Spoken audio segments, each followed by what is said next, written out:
has just demand but doesn't want to pay, while Bea&Eugenie have paid for security costs for a decade. Princesses Beatrice and Eugenie have paid for private security for over a decade, suggesting that Prince Harry, despite his demands, could do the same when visiting the UK.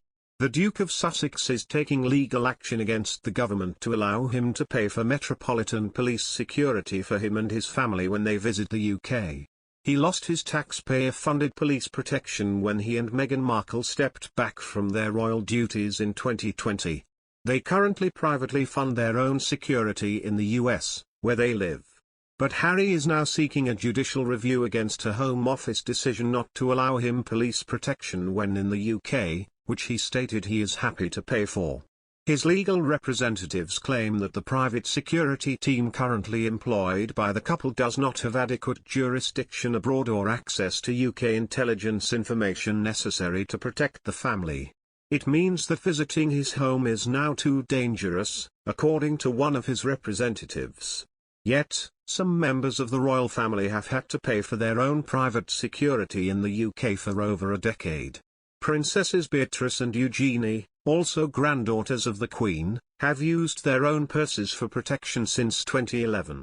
They were stripped of their 24-hour police protection after a row erupted over the £500,000 annual cost. It was decided that they would only be given protection when they attended official events on behalf of the royal family, where there would already be a big police presence because of senior members. Prince Andrew was incensed about the decision, and fought ferociously for the protection officers to stay. He argued that his daughters should be treated differently from other minor royals because they enjoy HRH status.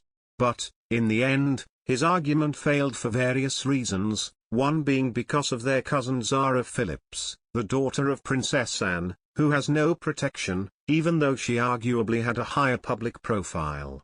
The Queen made it clear that she expected them to pursue their own career after finishing university rather than go on the civil list as working members of the firm.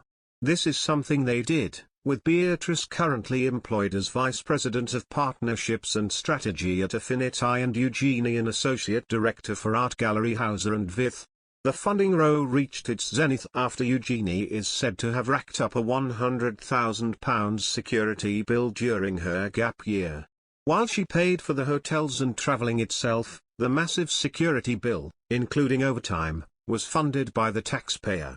Richard Kay, a veteran royal author, speaking during Channel 5's documentary Beatrice and Eugenie, Pampered Princesses, commented on the debacle, and said, "She was sort of flitting from country to country as most middle-class young people do who take gap years.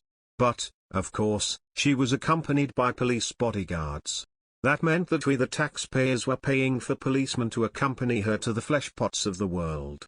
Charles reportedly stepped in to control the spending, the future monarch being keen on relieving the burden of the family on the taxpayer.